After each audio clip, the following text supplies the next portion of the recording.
Sarah Cox. Thanks for watching, and please come along with me as we explore different elements of buying and selling real estate in the greater Richmond area. And if there's something you'd like to see or a question that you have, drop me a comment and I will be sure to address it. Thanks so much. Come on along. We found a great house. Yay! What's next? Well, I'll tell you what's next. What is next is the offer. And here are tips and tricks to strategize putting together a great offer to give you the best likelihood of having that offer accepted and doing this as few times as possible. So let's start with this. Number one is you're going to need your agent, that's me, to be in great communication with the other agent. We want to know whatever we can about the seller. Where are they going? We don't need specifics, but we do need to know, are they staying in the area? Or are they moving out of the area? Will they need a possession by seller, which is a rent back? What that's going to mean is that you would purchase the home, let's say on the 3rd of the month, and perhaps you don't actually move into it until after the 10th.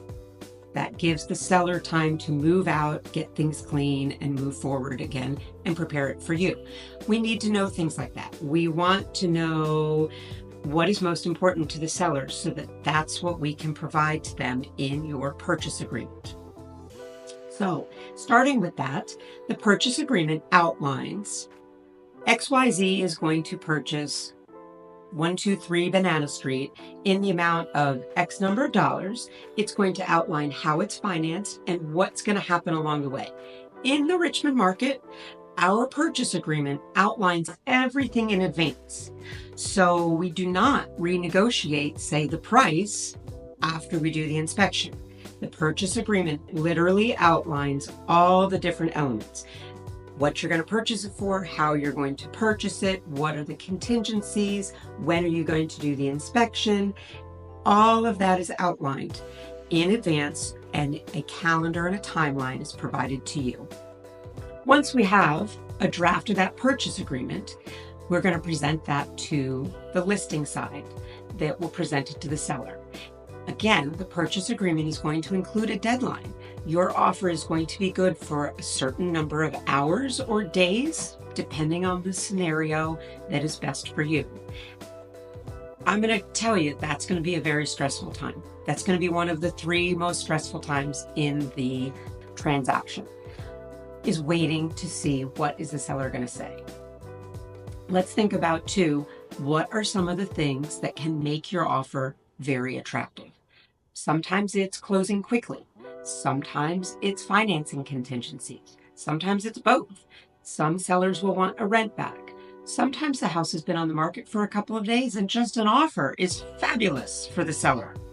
All of those things are unique to both you and the other side and can't be specifically everything outlined right here, but that gives you an idea.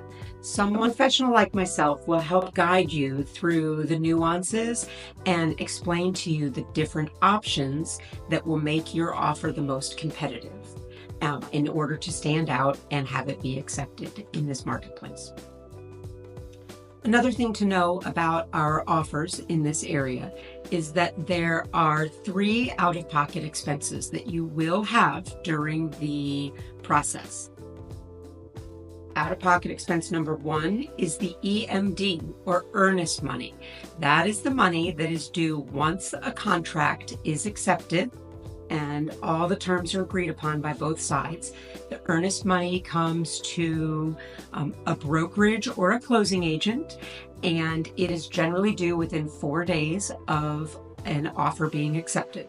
So that is step number 1. Common in this area is 1%, but again, that's negotiable and depends on the buyer and the seller and the needs. Out-of-pocket expense number 2 is your home inspection. That's going to run any place from $500 to $1,000, depending on what all is involved. More on that later. And option number, or out-of-pocket expense number 3, is going to be your appraisal. In the event that you are getting a loan, your lender is likely to require an appraisal. And again, that's going to be about $600 and will also be due shortly after we ratify because it needs to be ordered on the earlier side of things. So all said, you could be looking at several $1,000s of out-of-pocket expenses that apply towards your purchase that will be due on the early side of things. Let me just wrap around again. The earnest money, it is held in a special account and gets applied to your closing balance at the end. So it's not money that's gone. It comes back to you to reduce your out-of-pocket at the back end of things at the closing.